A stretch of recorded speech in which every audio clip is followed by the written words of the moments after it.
Pour ne rater aucune de nos vidéos, n'oubliez pas de vous abonner et d'activer la cloche.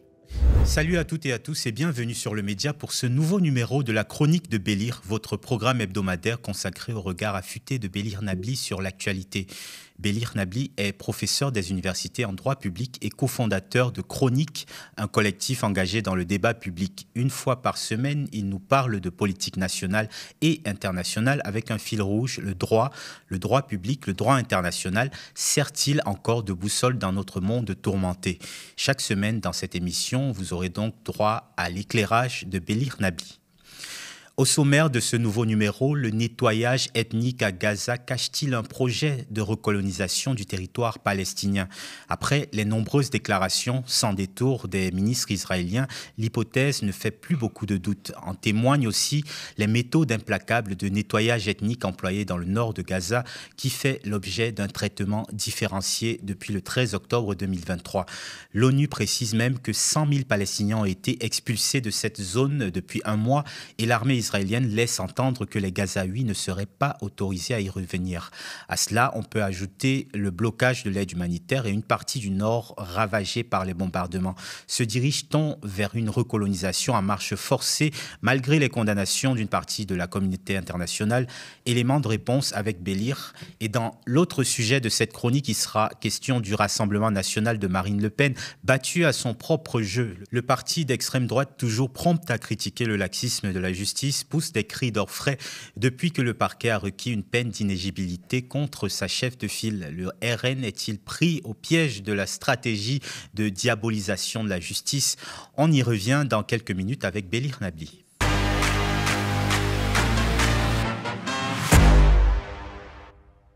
Salut Bélir. Salut.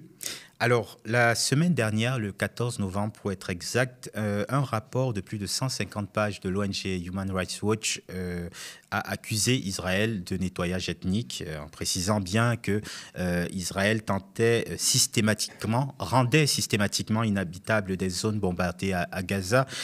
On n'a pas eu besoin de Human Rights Watch pour se rendre compte que cette stratégie est bien celle de l'État hébreu.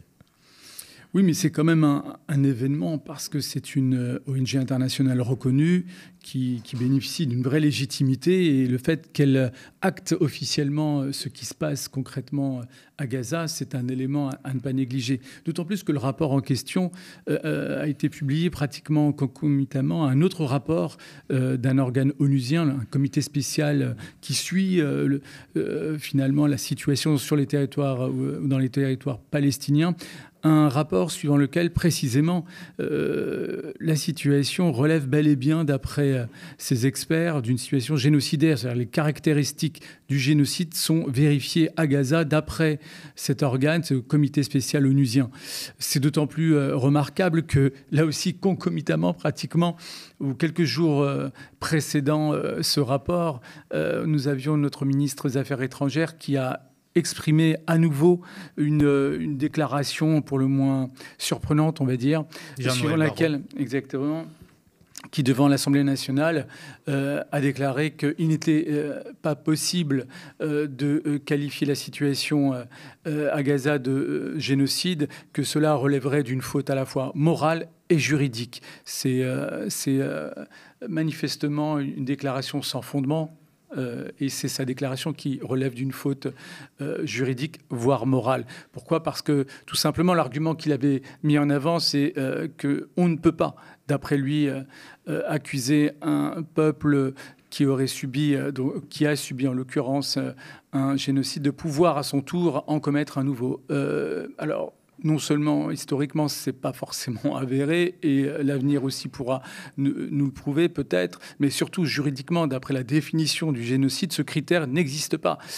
Donc, encore une fois, nous avons là une espèce de surplomb, de pesanteur idéologique et morale qui pèse sur nos responsables politiques pour essayer de justifier une posture de déni, mais qui fait face à une réalité qui devient de plus en plus officielle, grâce précisément au rapport onusien et au rapport des ONG internationales. Alors, la question du génocide, elle est posée, elle est récurrente.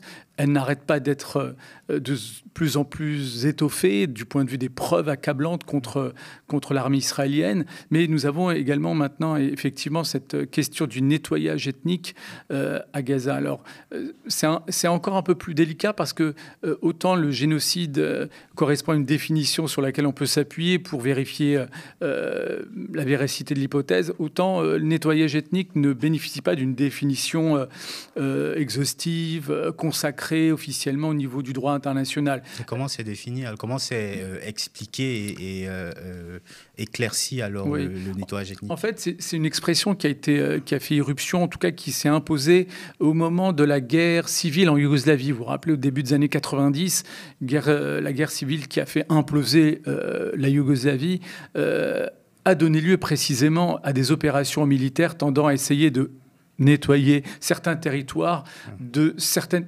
population ethnique pour la purifier entre guillemets, ce qui a donné lieu à cette expression de nettoyage ethnique qui a été utilisée, même s'il n'y a pas de définition consacrée, qui a été utilisée dans ce contexte-là par la Cour internationale de justice et par le tribunal pénal sur l'ex-Yougoslavie. Donc c'est une expression qui est mobilisée par des acteurs internationaux, qui n'a pas de définition, mais qui quand même correspond à une réalité. Et la question est de savoir si cette réalité est également vérifiable à Gaza. Et ce qu'on constate à Gaza, effectivement, c'est que cette succession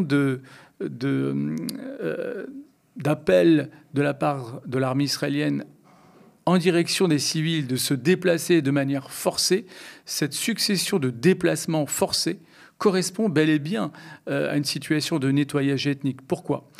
Parce que, en réalité, théoriquement, le déplacement forcé de civils est interdit. Est interdit par la Convention de Genève, en particulier donc une disposition qui prévoit la possibilité de tels déplacements de civils si il s'agit de les protéger contre un risque. Sauf que pour que cette possibilité soit valide, il faut notamment que ces civils aient l'occasion d'accéder à des moyens de subsistance, comme l'accès à la nourriture, à l'électricité, à l'eau, etc. Or, ce qui n'est pas le cas. Est bloqué. Or, ce n'est pas le cas de la population de Gaza. Deuxièmement, j'allais dire, et surtout, cette succession de déplacements forcés traduit finalement une stratégie, voire une politique, pensée à l'échelle militaire, mais aussi à l'échelle politique. Alors justement, c'était l'objet de ma question suivante, parce que il y a quand même plus que des faisceaux d'indices sur l'idée, l'éventualité d'une future recolonisation de Gaza, sachant que les ministres d'extrême droite du gouvernement de Netanyahou tiennent ce discours. On ne compte plus les meetings, les interviews durant lesquels des officiels d'extrême droite comme Itamar Ben-Gvir ou Bezalel Smotrich, appellent à s'installer à Gaza et à mettre les Palestiniens hors du territoire. Est-ce que venant d'officiels, de la parole officielle gouvernementale israélienne, cette tentative ou cette velléité de nettoyage ethnique ne se renforce pas? Oui, d'autant plus que là, on a en plus un autre élément qui vient étayer l'hypothèse d'un nettoyage ethnique, c'est que la perspective d'un retour de ces Palestiniens sur leur propre territoire et dans ce qui reste de leur domicile, si j'ose dire, n'est pas évoquée. La perspective d'un retour n'est pas évoquée. Et au contraire, si on s'en tient au discours officiel, comme tu le rappelles, d'officiels israéliens, la seule perspective qui se dessine à travers leur discours, c'est plutôt celle de la recolonisation de Gaza, ou du moins du nord de Gaza. Donc on a là précisément des éléments substantiels qui tendent à vérifier qu'on assiste bel et bien à une opération de nettoyage ethnique qui renvoie à d'autres pages de l'histoire du conflit israélo-palestinien, puisqu'il faut rappeler que dès le premier conflit israélo-palestinien et israélo-arabe à l'époque de 48-49, on a assisté à ce que les Palestiniens appellent la catastrophe, la Nakba, qui consiste précisément dans l'exil forcé de près de 750 000 Palestiniens qui ont dû quitter leur village sous la pression militaire de ceux qui étaient censés incarner les forces sionistes à l'époque, pour reprendre l'intitulé, puisque ces opérations ont commencé dès 1947 et que l'État d'Israël n'existait pas en tant que tel. Mais ça s'est poursuivi pendant et après la guerre en question, de 1948-1949, et ça a donné donc cet exil forcé de centaines de milliers de Palestiniens, dont certains se sont réfugiés à Gaza. Et donc, les descendants de ces premiers réfugiés vivent aujourd'hui un nouvel exil forcé au sein de Gaza même, mais sans perspective de revenir chez eux. Donc là, c'est aussi l'occasion de renvoyer au travail remarquable d'un historien israélien, Ilan Pappé, qui a publié un ouvrage, Le nettoyage ethnique en Palestine, et un ouvrage important, tellement important que Fayard a refusé de le rééditer, ce qui a permis à une autre maison d'édition, La Fabrique, je pense, les éditions La Fabrique, de saisir donc cette opportunité pour republier cet ouvrage de référence d'Ilan Pappé, qui revient sur cette page à la fois de l'histoire palestinienne et de l'histoire israélienne, marquée précisément par des opérations de nettoyage ethnique qui habitent la mémoire collective palestinienne et qui aujourd'hui trouvent une actualité brûlante, malheureusement. Ce que tu nous expliques, c'est que tout comme le conflit israélo-palestinien, la tentative de déplacer de force les Palestiniens a toujours existé dans la stratégie israélienne. Disons que c'est un fait marquant dans la réalité historique de la construction de l'État d'Israël, effectivement, dans la mesure où celui-ci s'accompagne de l'idée de coloniser quand même des territoires, et que cette colonisation portant sur des territoires déjà habités devait, d'une manière ou d'une autre, s'accompagner par l'exil forcé de ses habitants, palestiniens en l'occurrence. Mais par ailleurs, ce qui encore plus remarquable, je dirais, c'est qu'on en revient toujours à la question de la colonisation, puisque celle-ci habite ces responsables aujourd'hui au pouvoir qui veulent donc étendre la colonisation qui a déjà pris une dimension nouvelle en Cisjordanie pour qu'elle revienne en force à Gaza. Au moment même où, précisément, la Cour internationale de justice, et on a toujours là ce contraste entre la parole du droit international et de ses instances internationales, et de l'autre, la réalité de terrain et la politique menée par l'État d'Israël sur les territoires palestiniens, puisque, je le rappelle, il y a encore quelques mois, la Cour internationale de justice a rendu un avis très important, rappelant, premièrement, l'illégalité de la colonisation de la Cisjordanie et de l'ensemble des territoires palestiniens, donc Gaza et Jérusalem-Est compris, que deuxièmement, une situation d'apartheid a été reconnue par la Cour internationale de justice s'agissant de la politique et de la pratique menée par l'État d'Israël sur ces territoires occupés, et qu'enfin, finalement, les risques du point de vue des droits des Palestiniens, devait s'accompagner ou se traduire précisément par le retrait des forces israéliennes de ces territoires occupés. Et au lieu d'assister à cela, c'est-à-dire le retrait des forces israéliennes des territoires occupés, on assiste exactement à l'inverse, puisque en Cisjordanie comme à Gaza, on voit un retour en force de velléité coloniale, tout simplement, avec soit le silence, soit le soutien des puissances occidentales.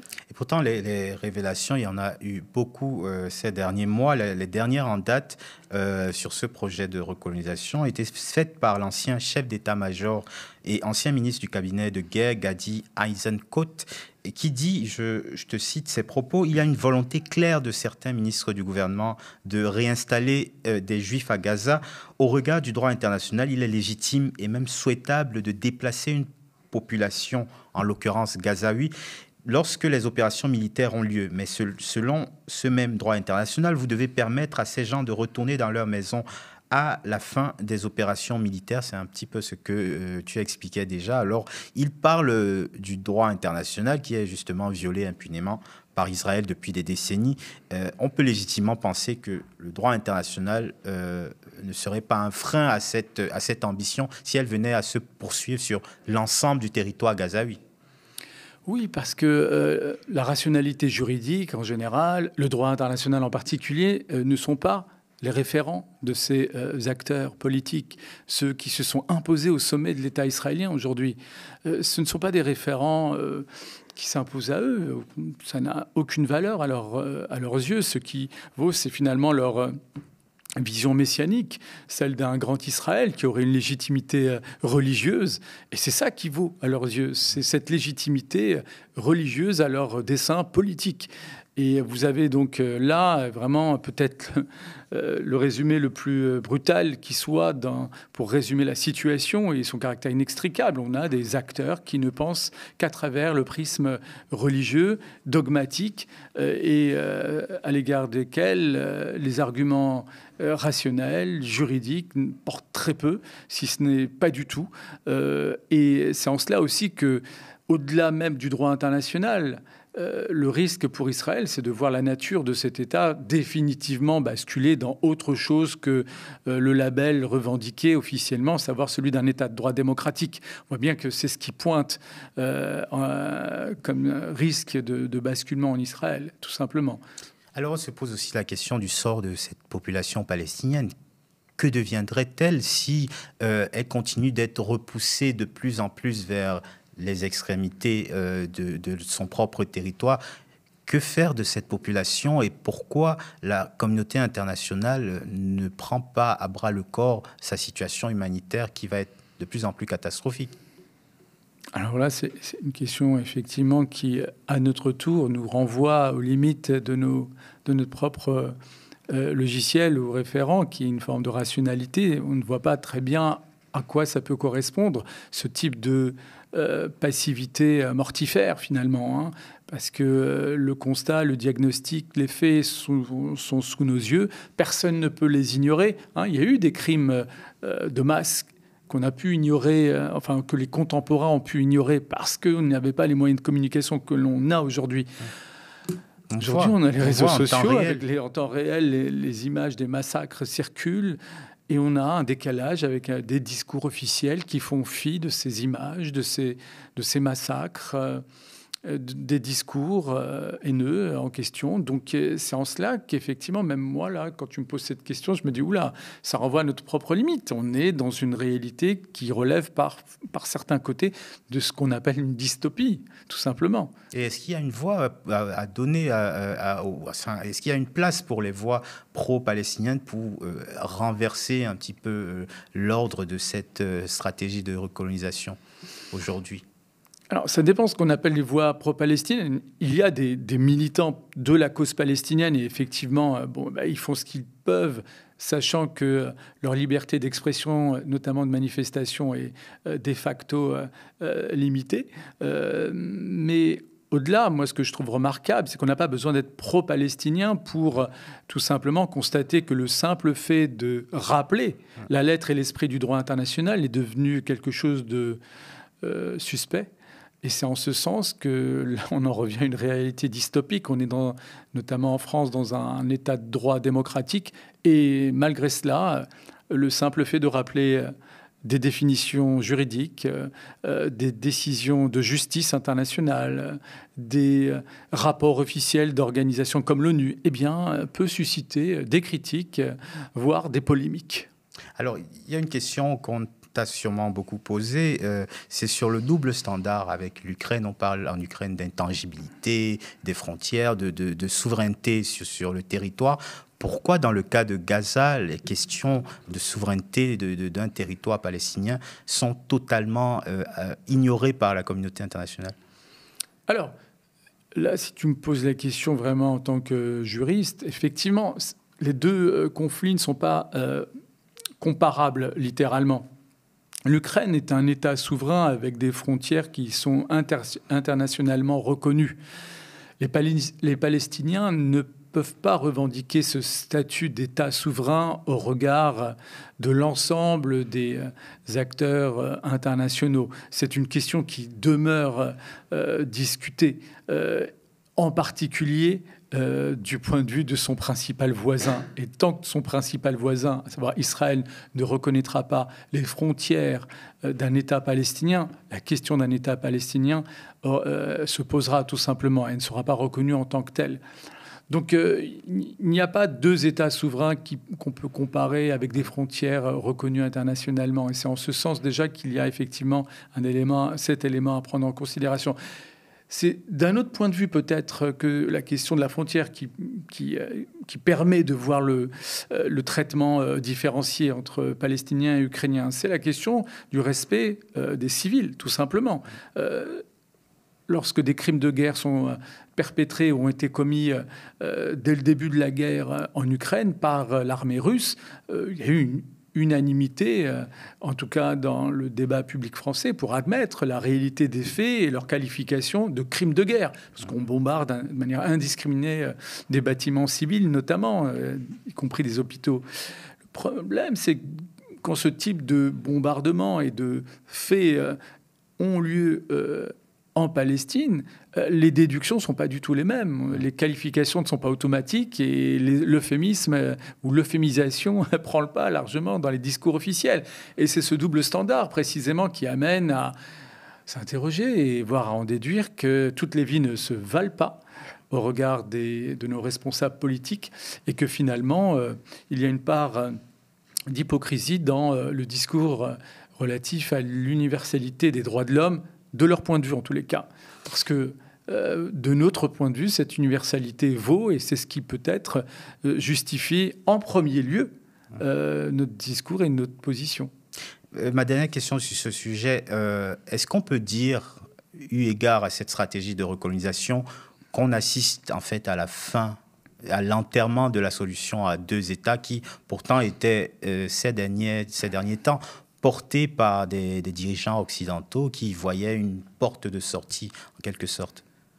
C'est clair que, de fait, matériellement parlant, lorsqu'on regarde aussi la carte telle qu'elle évolue sous nos yeux, et j'allais dire depuis qu'elle évolue depuis 1948, la solution des deux États ne cesse de relever d'une forme de fiction, voire de chimère, et que l'hypothèse, au contraire, d'un seul et même État, alors binational, mais en tous les cas israélien, a priori, s'impose sur le terrain, mais avec, en même temps, la montée en puissance d'une identité d'un tel État, qui serait de facto un État d'apartheid, dans la mesure où les Palestiniens jouiraient d'un statut juridique inférieur aux autres citoyens d'un tel État unique. Donc voilà, c'est soit un effort politique qui aujourd'hui nous semble complètement invraisemblable en faveur de la création d'un État palestinien, soit l'émergence, l'affirmation d'un seul et même État, mais qui sera au moins dans un premier temps un État d'apartheid, eu égard à la dynamique politique dont bénéficient les forces extrémistes en Israël et qui n'admettront jamais un statut d'égal à égal avec les Palestiniens.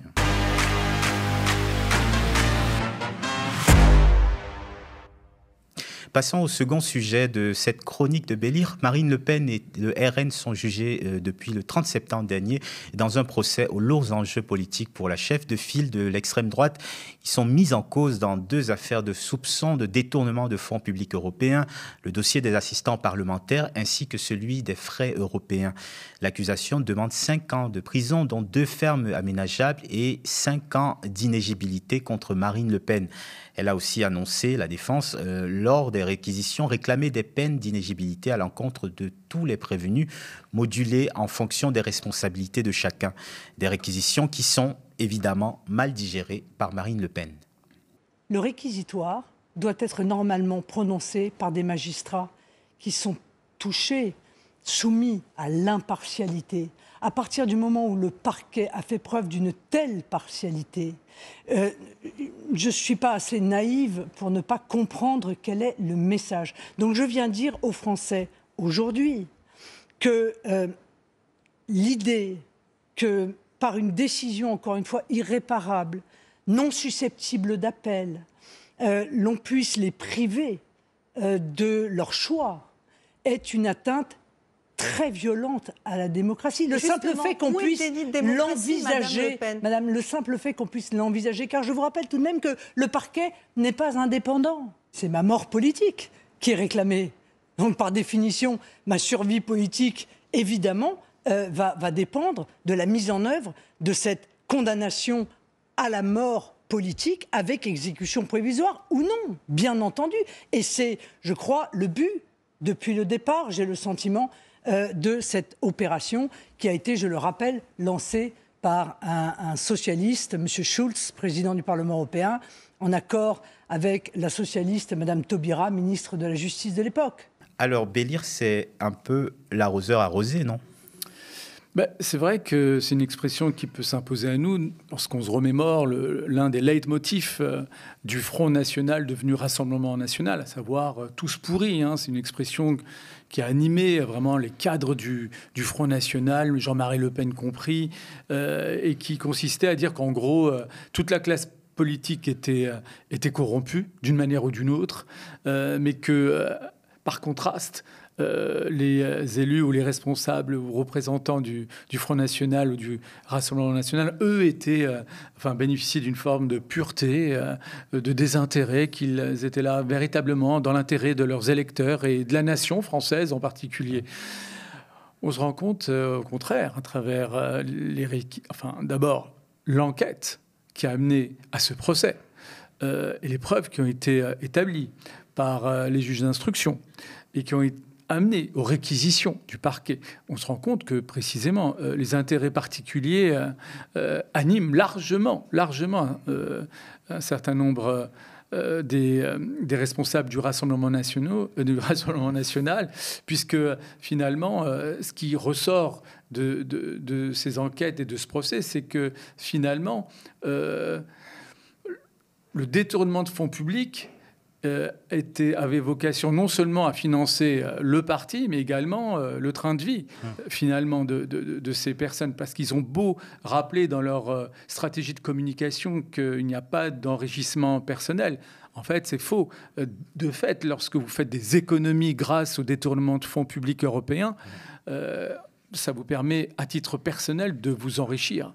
Donc, il y a là, en plus, une stratégie rhétorique qui est infondée et qui renvoie finalement à un rapport trouble du Rassemblement national avec le droit, premièrement, mais aussi avec le réel ou la réalité. Donc, moi, c'est ce qui m'a vraiment marqué à travers les discours et les éléments de langage qui ont été distillés au soir des réquisitions du parquet, à savoir finalement une volonté de Marine Le Pen et de son entourage d'étouffer finalement les éléments matériels, les preuves qui ont prouvé le détournement de fonds publics et le système qui a été mis en place au service de ce détournement de fonds publics dans leur intérêt propre.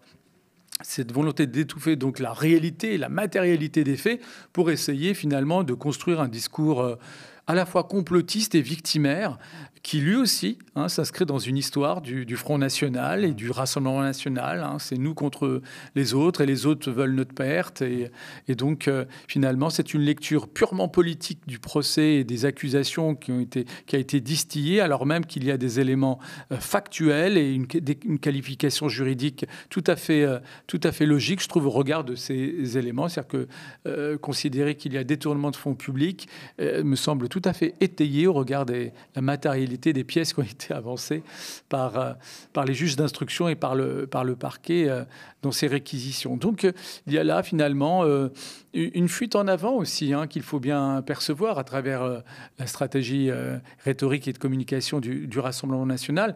Pas sûr que ça suffise pour peser non plus sur le parquet, mais sur le jugement qui sera rendu début 2025.